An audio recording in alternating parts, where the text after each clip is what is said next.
Hello students, welcome to the session on stereotypic attitudes related to visual impairment and attitude modification. According to Alport, an attitude is a mental and neural state of readiness organized through experience, exerting a directive and dynamic influence upon the individual's response to all objects and situations with which it is related.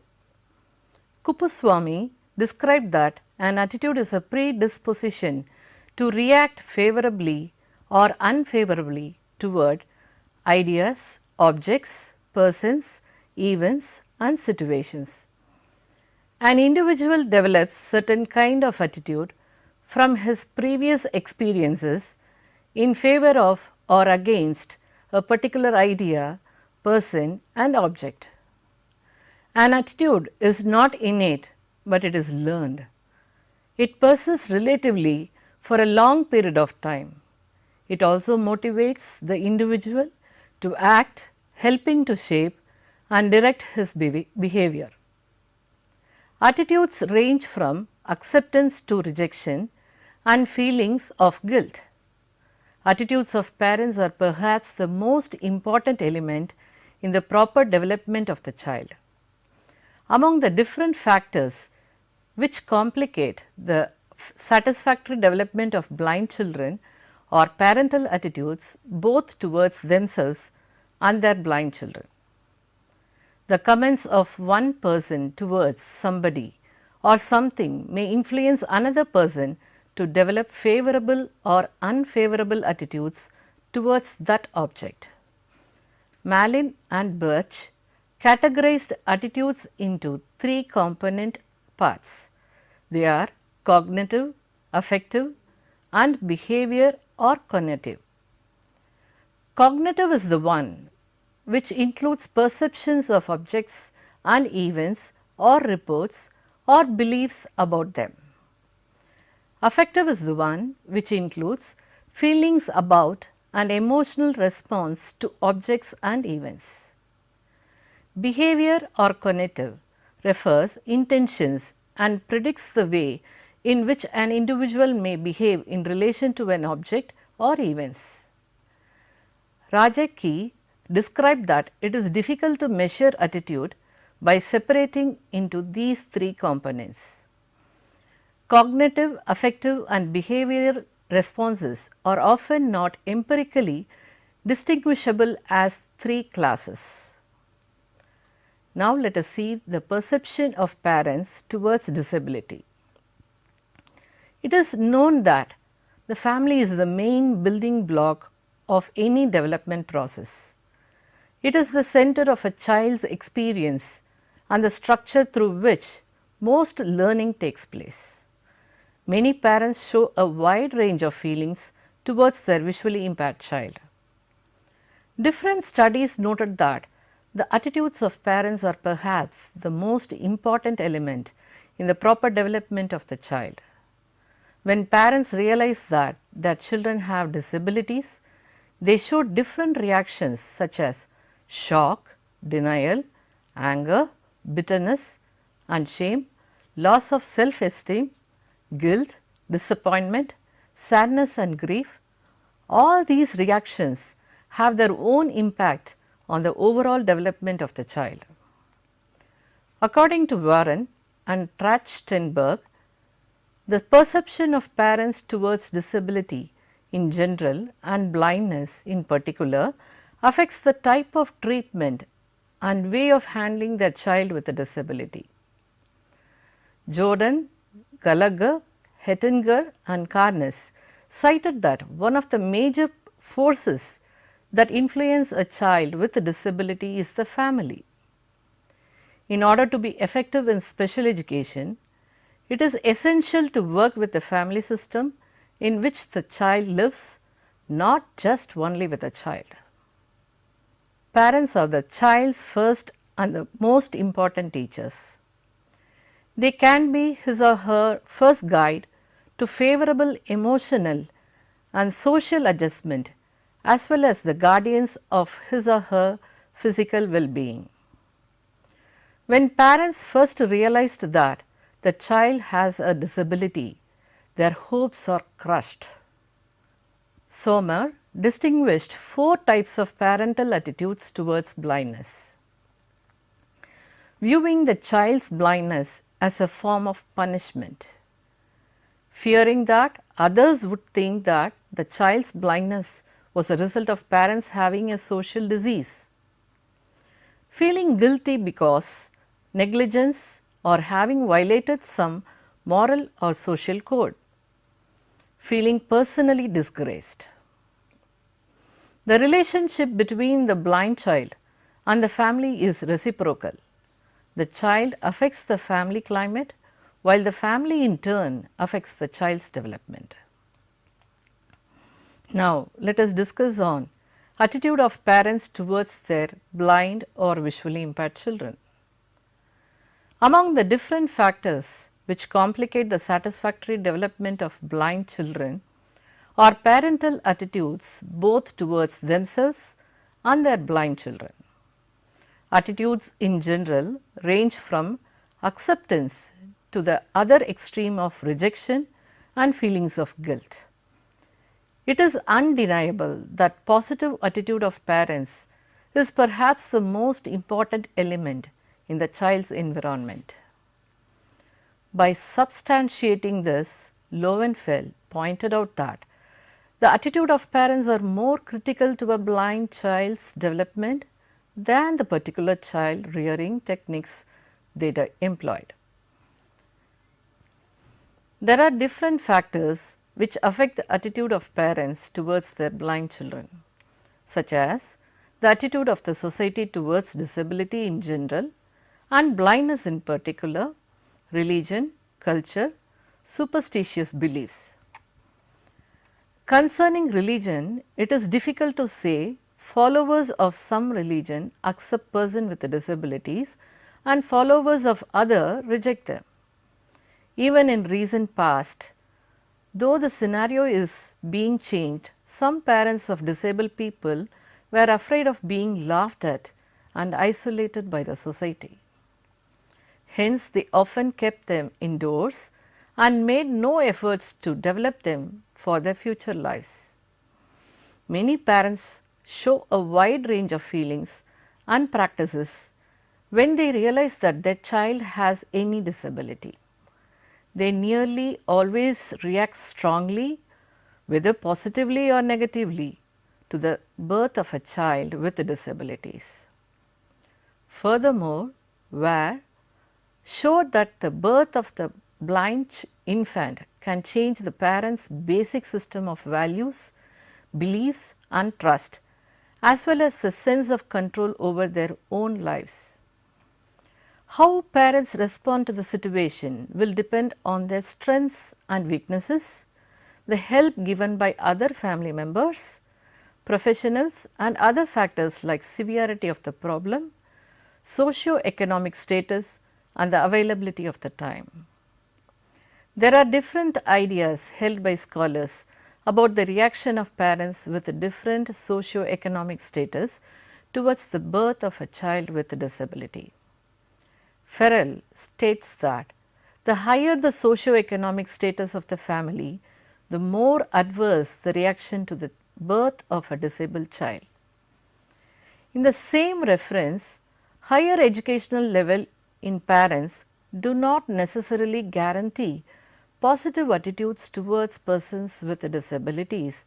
Either college graduates are just likely to have been exposed to and to sustain common myths about blindness. Differences in family attitudes, actions and support result in variations in how children with special needs adjust to education or cope with their special education. Hence, it is necessary to understand what has happened to them in their family life before they entered school, or even what is happening in their life now beyond the school environment. In order to accept a child with a disability in general, parents show different reactions. According to Trachtenberg, The process of acceptance includes the stages such as denial and isolation, anger, bargaining, depression and acceptance. Now, let us see one by one. Denial and isolation. This stage can give momentary escape for the parent from feelings of guilt and shock. At this stage, parents deny the presence of disability. According to Garwood, denial has two counterproductive consequences for the child's development. That is, parents may become overprotective, keeping their child put off situation that would help in the normalization process. On the other hand, parent may out excessive pressure for achievement on the child, leading to frustration for both the child and the parents. This will also result emotional problem for the child. Anger. It can be directed toward anyone and anything. Many parents feel angry and search for someone or something to blame. Often the anger is directed at God and or at the whole world. They may ask, why this did happen to my child and me? Anger also may be self-directed. Next is bargaining. It is characterized by a search for cure. Regarding depression, during this stage, the disability has begun to have its full impact on the family. Family members typically may show symptoms like extreme fatigue, insomnia, loss of appetite, or overeating, restless and irritability. Regarding acceptance, parents see their child as an individual with his or her own strengths and weaknesses. How will individuals ultimately adjust to their child's disability depends on marital status, support systems and previous life experience. Strong religious affiliation and effective behavior interventions in the home are also associated with early acceptance. Parents who have previous experience in rearing a child with disabilities can easily accept the newborn infant with a disability. It is clear that many parents of children with disabilities pass through similar reactions and emotional responses to reach the stage of acceptance. But the time varies from parent to parent. For some parents, years may pass, and for some, it may take few months or days. Mitchell described that even if parents reach the acceptance or adaptation stage, the child is treated as much as possible as just another member of the family, which does not revolve around him or her. The parents may always experience some sadness that their child has a disability, but this does not interfere with their efforts to make the best out of life. Now, let us see the attitude of community towards blindness. Blindness evokes different emotional reactions in different persons. The reactions, however, vary from community to community depending on its tradition, culture, religion and belief. The societies across the globe have developed their own images of visually impaired people, their capabilities and limitations. Now, let us discuss in detail about each aspects. Culture and beliefs. The way people treat disabled person differs from family to family, community to community and country to country. It is related with the culture of the society. This means the culture of the society has an impact on the attitude of that society towards persons with disabilities, which in turn affect their way of treatment. The presence of different ethnic culture beliefs regarding the cause for disability, such as curse from God, breaking laws and family sins, offences against gods, witches and wizards, adultery, misfortune, God's representatives, misdeed in a previous life, illegal or unapproved marriage, shows the omnipotence of God, evil spirit, killing certain forbidden animals, a warning from God, and fighting elders during harvest. Werner also described that in some part of the world, people think a child is blind as a punishment for something the parents have done. According to him, in Latin America, villagers believe that blindness occurs when a bat's urine fell in the baby's eyes or a black witch moth flew by the baby's face. Generally, the beliefs held by different cultural groups determine the degree of acceptance or rejection of persons with disabilities in that society. Religion. Different studies have indicated that religion has a powerful role in influencing the attitude of persons with disabilities. Barker Tirsu stated that in Greek, the Christian doctrine introduced the view that the disabling disease is neither a disgrace nor a punishment for sin, instead a means of purification and a way of grace. This ideology shows suffering perfects the sufferer. The sick has a preferential position and it is a privilege for the healthy to minister them. Next we will see metamorphic expression. The terms used by the society, the mass media, newspaper to address different types of disabilities and persons with disabilities have an effect on the development of either positive or negative attitude towards disability. The mass media even today portray persons with disabilities in stereotypic and inaccurate ways. This creates negative attitude for non-disabled person towards persons with disabilities and in turn creates low self-esteem for disabled persons. Let us see the societal attitude in ancient time. According to different scholars, societal attitudes are one of the main barriers or handicaps to the development of persons with disabilities. Societal attitudes show a person with a disability as a burden, dependent and an object of pity. These attitudes have a great negative impact on the development of the disabled people. Macha stated that the societal responses towards persons with disabilities are determined by two valuable but interrelated factors. These are the mode of production and the central value system. During the previous time, it was believed that people with disabilities were a curse from the gods and deliberate actions was taken to destroy their lives. Even today, there are different beliefs held by the society about blindness and blind people. Hallahan and Kaufman described that in ancient times, blindness was considered as a punishment for sins, either one's own or one's ancestors.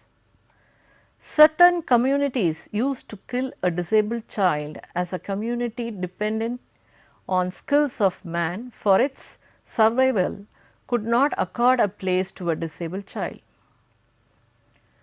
As the society progressed towards a welfare state, changes occurred in the total outlook. The visually impaired person became member of the society who needed to be looked after but not at par with others. They were to live on charity. It has also an undertone of religious belief. Today, the scenario is changing. The community is based on the principles of equality and fraternity. Now, we will see the stereotypic attitudes towards persons with visual impairment. Stereotype is a mixture of fact and fiction. blind persons are compensated by being gifted in some skill or art. They are exceptionally talented. The blind's other senses are more sensitive. The fact is that they learn to make discrimination in the sensation which they receive by paying more attention and concentration. Blind people have superior musical ability.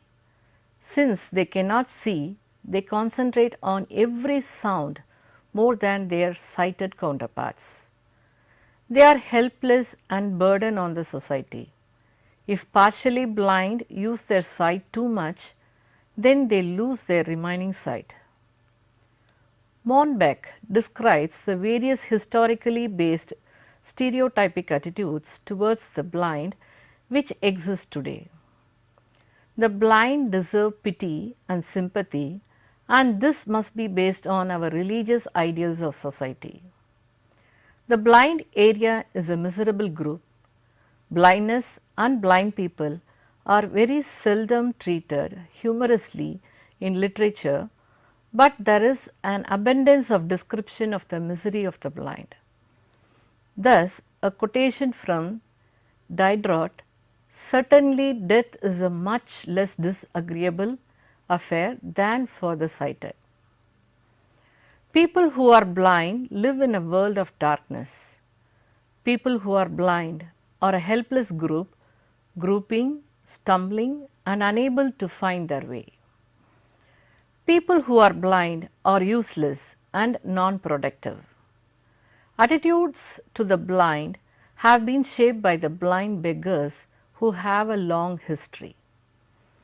The blind are compensated for the lack of sight by the sharpening of other senses.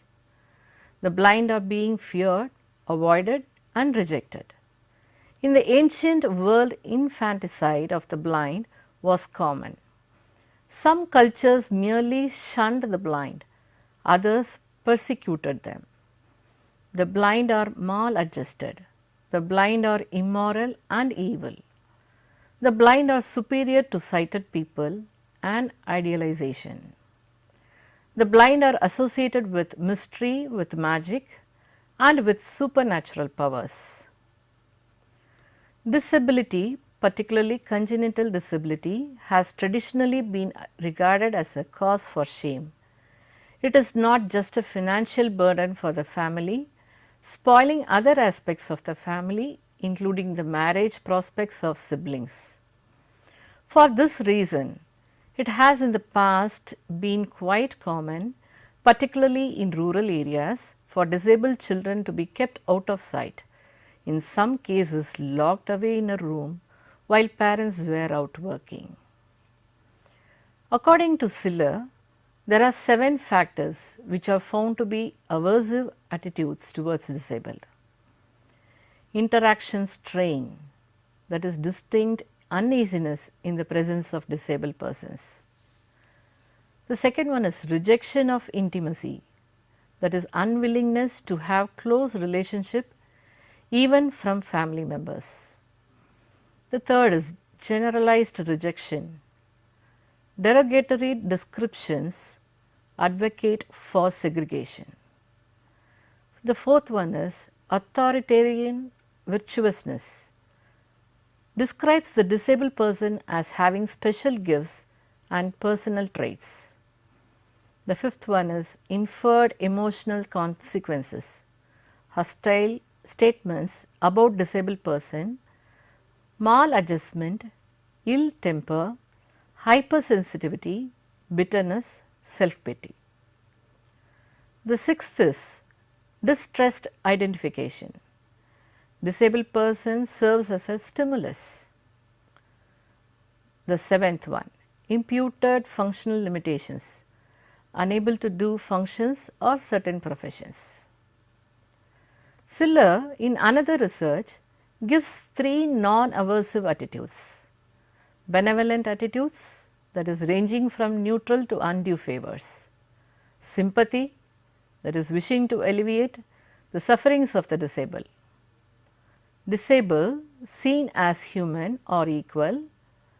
Recognition that they right for equality in all respects as they are enjoyed with their counterparts. Now let us see contemporary attitude.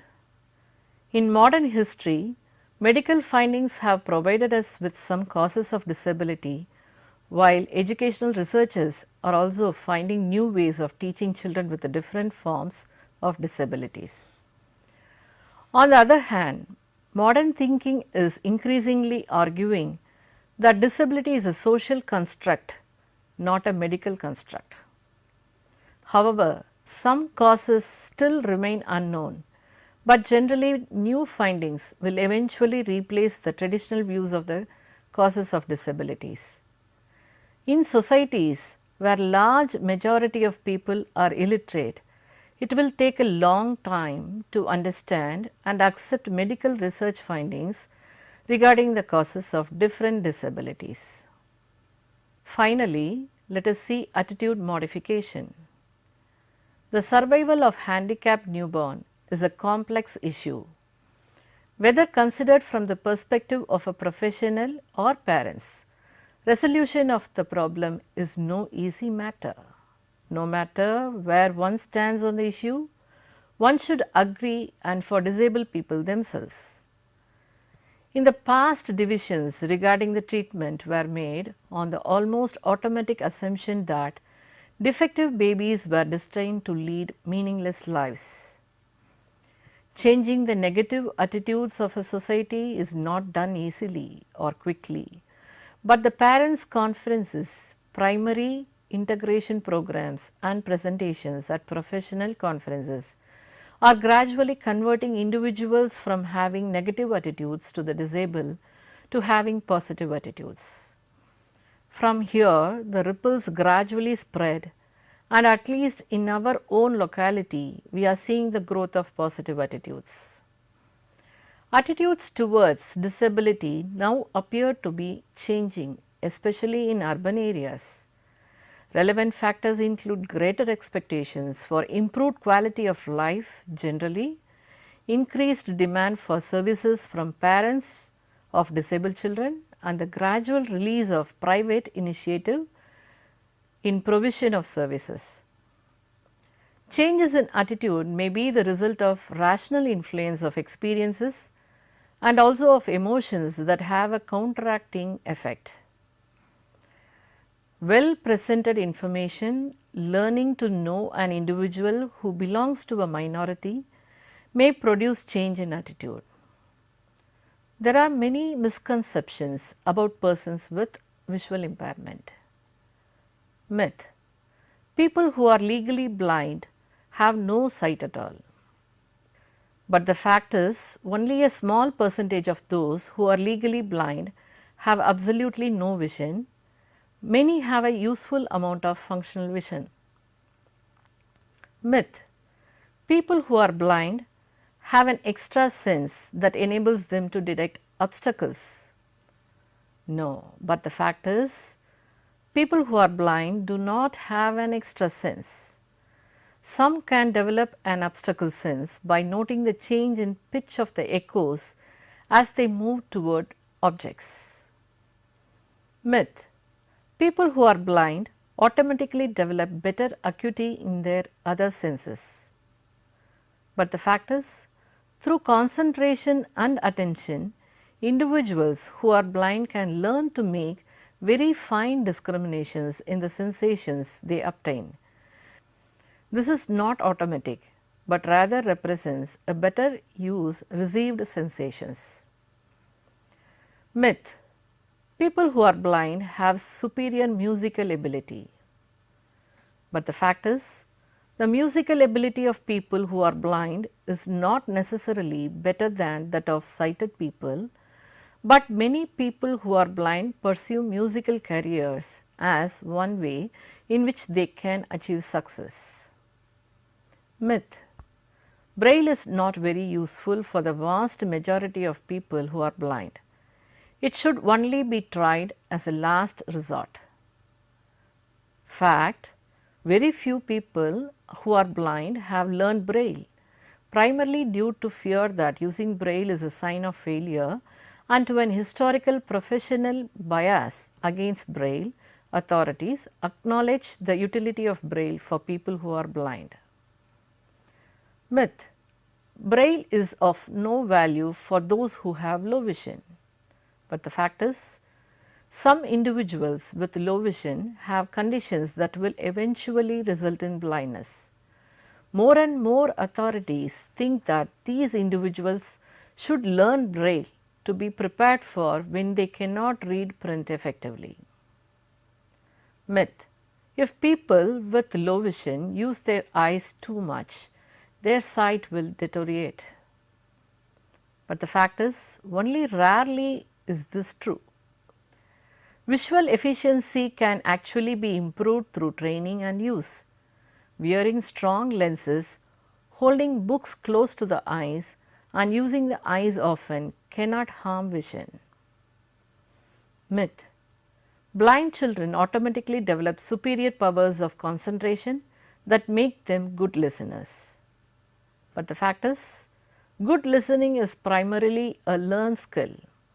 Although many visually impaired individuals do develop good listening skills, this is the result of work on their part because they depend on these skills for so much of the information they gain from the environment.